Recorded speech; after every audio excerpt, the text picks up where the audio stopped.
Mais quel est ce titre blasphématoire? Jésus-Marie Starfoula. Oh, mais bref, quand je dis je suis Dieu, on peut comprendre ça par différentes manières. D'abord, je suis avec le verbe être Dieu, ou sinon je suis avec le verbe suivre Dieu.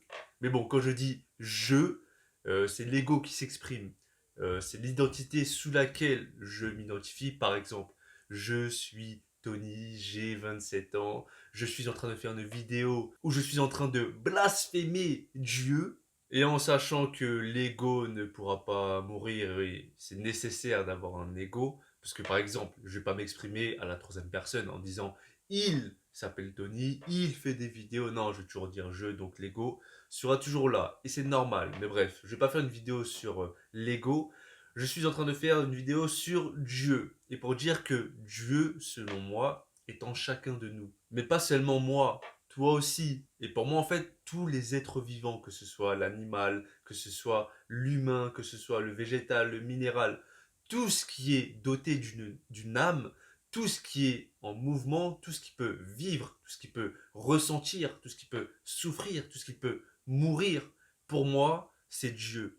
Mais après, Dieu, pour moi, c'est juste un mot, c'est juste quelque chose pour définir et avoir une certaine étiquette pour que nous, êtres humains, puissions comprendre. Appelle ça comme tu veux, en fait. Dieu, l'univers, un, l'unité, le grand tout, et j'en sais rien. Appelle ça comme tu veux, mais cette chose, cette entité qui dépasse la compréhension de l'humain, c'est sûr que pour moi, il y a quelque chose qui régit notre monde, et j'en suis une partie. J'en suis à la fois créateur et création. Je vais te donner un exemple en fait. Tu vas prendre l'océan, la mer. Une goutte de cet océan, est-ce que c'est une goutte qui est séparée de cet océan ou c'est l'océan même? Et c'est tout l'océan qui est dans cette goutte. Et de la même manière, moi, en tant qu'être humain, je suis une partie de Dieu. Je suis Dieu. Dieu est en moi. Je vais prendre un autre exemple aussi. Tu vas prendre le corps humain. Chaque cellule, chaque muscle, chaque tissu, chaque organe, chaque partie du corps. Est-ce que tu vas prendre ça séparément ou tu vas dire que c'est toi? Parce qu'en fait, quand on va s'identifier au corps, tu vas pas te dire ouais mais mon index c'est pas mon doigt, c'est pas mon corps, etc. Non, c'est un tout qui fait que tu te définis en tant qu'elle, en tant que tel plutôt. Bien sûr, je sais très bien que selon la pensée des religieux, etc., ce que je suis en train de dire, c'est le mec qui part totalement en couille. Et c'est pour ça que quand tu regardes cette vidéo, ou même mes vidéos en général, il faut avoir une certaine ouverture d'esprit pour ne serait-ce écouter ce que j'ai à dire sans vouloir contredire, sans vouloir dire ouais non tu dis de la merde, moi je pense que ceci, cela. On est juste là, on apporte une réflexion, tu connais déjà. Et là je vais faire le lien entre Dieu et la solitude. Parce que pour moi, en fait, Dieu se manifeste à travers moi, à travers mon âme, à travers la solitude. Et c'est pour ça que les gens qui sont à l'aise avec eux-mêmes aiment passer du temps seuls. Parce que de cette manière, ils peuvent se rapprocher d'eux-mêmes et donc de la même manière se rapprocher de Dieu. Tu prends le cas de la méditation, tu prends la prière pour les religieux, peu importe hein, que ce soit des musulmans, des chrétiens, des juifs, voilà. Quand ils prient, ok, peut-être qu'ils sont avec un prêtre, avec un imam ou je ne sais quoi, mais quand ils prient, c'est eux-mêmes. Ils sont dans la prière, ils sont dans leur méditation, parce qu'ils sont à l'intérieur d'eux. Quand on dit que les réponses sont en nous, qu'est-ce que ça veut dire? En fait, c'est la partie divine qui est à l'intérieur de nous, qui nous émet ces réponses, qui nous manifeste ces réponses. Et c'est pour ça qu'il faut aller chercher en soi pour trouver cette richesse intérieure. Et donc, si je suis Dieu, si tu es Dieu, si ils, elles sont Dieu, il y a une chose à comprendre, c'est que quand on dit ne fais pas aux autres ce que tu n'aimerais pas qu'on te fasse, c'est parce que quand tu vas blesser l'autre, quand tu vas tromper l'autre, eh bien, tu vas te tromper toi-même, tu vas te blesser toi-même, puisque l'autre est un effet miroir de nous-mêmes, parce que l'autre est nous. Je sais, c'est difficile à comprendre, les gens vont se dire, ouais non, moi je suis pas Tony, ouais mais moi je suis pas ma mère, ouais mais moi je suis pas ceci, cela. Mais en fait, c'est pas la partie qui est visible avec notre œil qui est à prendre en compte, non, c'est la partie qui est à l'intérieur de nous, donc qui est invisible à l'œil nu. C'est vraiment une chose qui est immatérielle, qui est plus spirituelle qu'il faut comprendre quand je dis que nous sommes Dieu. Encore une fois, quand je dis je, nous, il, voilà quoi, tous ces pronoms pour nous définir, ce serait nous séparer de cette partie divine à travers l'ego. Mais moi, je vois plus ça en profondeur dans le sens où, à l'intérieur, on est tous les mêmes. On ressent tous la notion de faim, on ressent tous la colère, on ressent tous la joie, la bonté, etc. Tu vois, ces choses qui nous lient. En fait, il faut voir ça comme une toile d'araignée, en fait. On est tous une partie de cette toile d'araignée. On est tous un fil de cette toile d'araignée. De la même manière qu'on va dire, tu vois, c'est un fil de ouf. Toi, t'es en haut, lui, il est en bas, lui, il est à gauche, lui, il est à droite. Mais ce fil qui est en haut, en bas, fait partie de cette grande toile d'araignée. Tu vois un peu le délire ou pas? Du coup, quand je te fais du mal, je me fais du mal parce que je fais du mal à la partie divine qui est en toi, qui est également en moi. Et c'est pour ça que quand on dit ne fais pas aux autres ce que tu n'aimerais pas qu'on te fasse, de la même manière, fais aux autres ce que tu aimerais qu'on te fasse. Et donc, quand tu émets des bonnes vibrations, tu es d'abord toi-même dans cette bonne vibration. Tu es dans la joie, tu es dans la paix, dans le rire, etc. Et quand tu vas émettre ça à une autre personne, elle va ressentir ton énergie, elle va prendre cette énergie et même elle va donner cette énergie à une autre personne. C'est pour ça que nous sommes tous liés. Et ce soit toi, l'être humain, à ton animal, ton chien, ton chat ou je ne sais quoi, à un arbre, tu vois, on est tous liés, c'est un grand tout en fait. C'est pour ça que quand tu regardes les anciennes civilisations qui sont païens, qui sont animistes, etc. Par exemple, quand ils devaient couper un arbre, quand ils devaient tuer un animal pour se nourrir, eh bien, ils priaient son âme pour qu'il puisse passer dans l'autre monde avec une certaine sérénité d'avoir fait ce sacrifice pour nous-mêmes, tu vois. Et du coup, ils priaient l'âme de l'autre être. De la même manière que chacun, comme je l'ai dit plus tôt dans la vidéo, on est tous dotés d'une âme. C'est cette même âme qui nous connecte les uns aux autres. Après là, je suis pas en train de dire que nous devons tous être végétariens, végétaliens, véganes, etc. Non, voilà. Là, c'est chacun sa vie, etc. Mais juste le fait d'infliger de la souffrance fait que tu te l'infliges à toi-même. Est-ce que là, dans la rue, tu vas aller voir un chien et lui mettre un gros penalty dans la tête? Non. Est-ce que tu vas aller voir un chat et le prendre par la gorge? Bon, de toute façon, tu pourras pas parce qu'il va te griffer. Mais est-ce que tu vas lui faire du mal volontairement? Non. Bon, après là, de toute façon, je m'égare un petit peu parce que après, ça va paraître véganisme, etc. Parce que bon, moi, je bouffe de la viande, hein. Mais j'ai réduit ça. Mais ça ne veut pas dire que je vais aller faire du mal à un animal. Bon, voilà, j'arrête le débat de l'animal.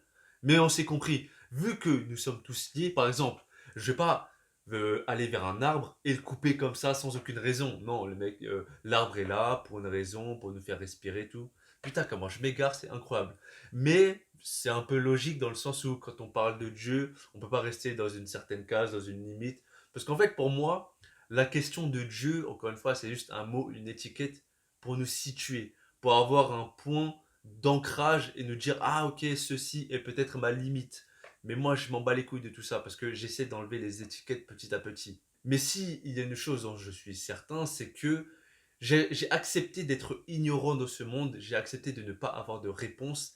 Et c'est pour ça que quand on parle de Dieu, on verra quand je serai mort. La seule certitude de chaque être, c'est la mort, tout simplement. Quand est-ce qu'elle va venir, comment elle va venir, j'en sais rien.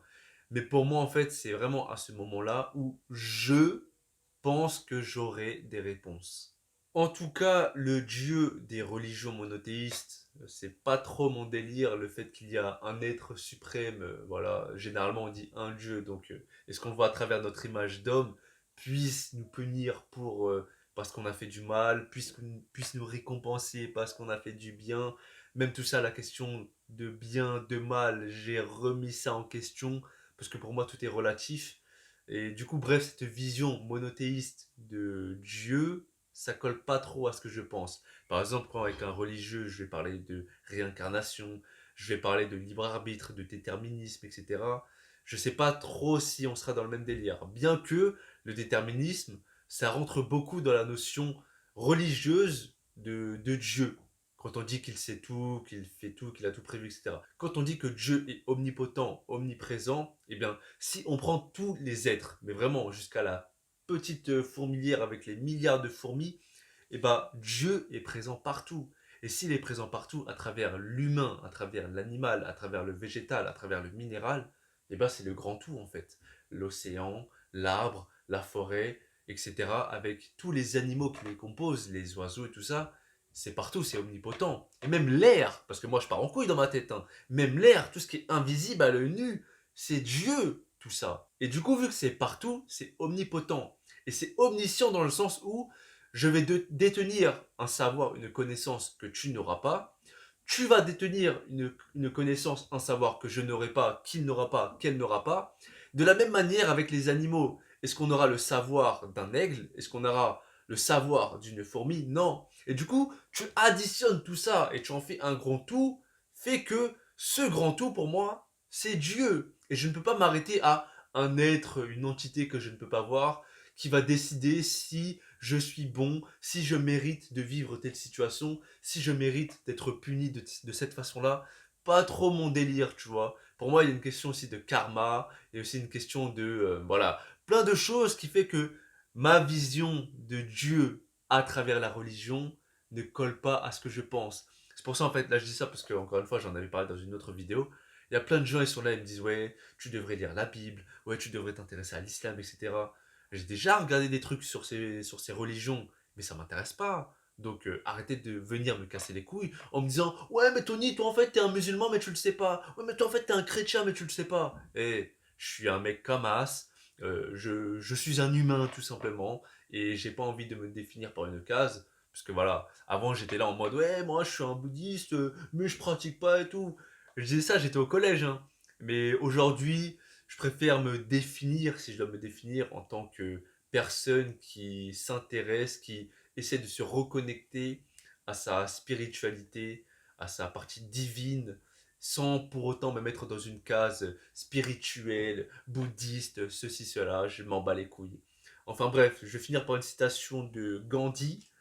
La vie est un mystère qu'il faut vivre et non un problème à résoudre.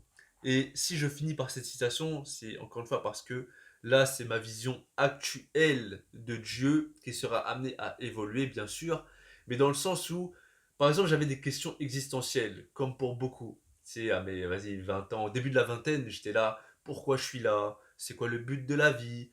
Pourquoi on souffre, etc. Bien sûr que j'ai eu besoin de passer par ces questionnements pour arriver à ce que je suis aujourd'hui. Parce que dans ma tête, eh ben, même si ça fuse toujours, ça fuse beaucoup moins qu'avant à travers ces questions existentielles. Aujourd'hui, je me dis juste, vas-y, je vais juste vivre, je vais juste expérimenter, mais j'ai plus envie de me prendre la tête à me dire, ouais, c'est quoi le but de la vie, pourquoi ceci, pourquoi cela. Bien sûr que il y a des moments où ça revient, parce que ça peut pas partir comme ça complètement. Mais si j'ai compris que même je le ressens, hein, que je suis Dieu, que je me manifeste à travers cette entité, cette puissance, je n'ai pas à savoir exactement ce que je fais là. On verra en fait. Parce que même moi, je suis dans le délire déterministe et tout ça. Pour les gens qui auront du mal, parce qu'ils seront là, ouais, mais Dieu, il a tout créé, etc. Faut pas oublier que nous, en tant qu'être humain, on peut créer la vie. Et créer la vie, c'est créer encore une partie de Dieu. C'est à travers soi-même que les choses sont ce qu'ils sont. Je te prends un exemple. Est-ce qu'un arbre va te dire qu'il est un arbre? Que il ressemble à un arbre? Non. C'est toi en tant qu'être humain à travers ton prisme que tu vas le définir en tant qu'arbre. Et donc d'une certaine manière, tu vas le recréer à nouveau. C'est-à-dire que oui, ce n'est pas toi, en tant que ton ego, ton entité, qui a amené cet arbre à la vie, mais c'est toi, à travers ton regard, à travers ton existence, qui fait que cet arbre existe. Donc d'une certaine manière, tu l'as recréé. C'est technique ou pas ce que je dis? Enfin bref, voilà, une petite réflexion qui fait que, voilà, oui j'ai blasphémé, Jésus-Marie, ah ça faisait longtemps que je n'avais pas fait celle-là. Enfin bref, vas-y, merci de m'avoir écouté. À la prochaine, merci à toutes les personnes qui vont sur mon Tipeee, gratitude infinie. À la prochaine, paix, rire, amour. Ah ouais, j'ai oublié de dire. En fait, je voulais finir par une autre citation, celle de Père Monnier. Dieu dort dans le minéral, rêve dans le végétal, s'éveille dans l'animal, pense et aime dans l'homme. Oh là là là là là là. En fait, cette citation, bah, ça résume ce que j'ai dit dans cette vidéo, comme quoi on fait partie d'un grand tout avec l'animal, voilà, tout ce qui est dans cette terre, dans cette planète, tout simplement. Et après, bon, une autre idée aussi concernant Dieu, on peut lier Dieu avec la pauvreté. Je m'explique, dans le sens où, quand tu sais que Dieu est à l'intérieur de toi, eh bien, tout ce qui est extérieur à toi, qui est vu comme des signes de richesse, bah, t'en as pas réellement besoin, puisque tu te rapproches de toi-même pour t'éloigner de tout ça. Quand tu regardes la vie des moines, que ce soit la vie des moines chrétiens, bouddhistes, etc., tu regardes comment ils vivent, c'est loin de cette abondance matérielle, de cette richesse. Abondance en femmes, en nourriture, en biens, tu sais, tout ce qui est vu comme signe de réussite, quoi, tout simplement. Ils sont loin de tous ces plaisirs, on va dire, de la vie, parce qu'ils se sont rapprochés d'eux-mêmes, parce qu'ils savent que, encore une fois, je me répète, hein, comme toujours dans mes vidéos, qu'ils ont ce qui est essentiel dans leur vie, donc Dieu, et qui est à l'intérieur de soi-même. Mais bon, vas-y, je vais m'arrêter là, parce que de toute façon, je pourrais pas tout dire quand on parle de Dieu, quand on parle de ce genre de sujet. On peut pas tout dire, surtout dans une vidéo qui dure même pas 20 minutes. Et de toute façon, forcément, je ferai d'autres vidéos pour compléter tout ça. Quand on pense à Dieu, faut forcément penser à la vie, à la mort. Connaître, je pense, ce qu'est un égrégore. Si tu sais pas ce que c'est un égrégore, bah, je t'invite à te renseigner dessus.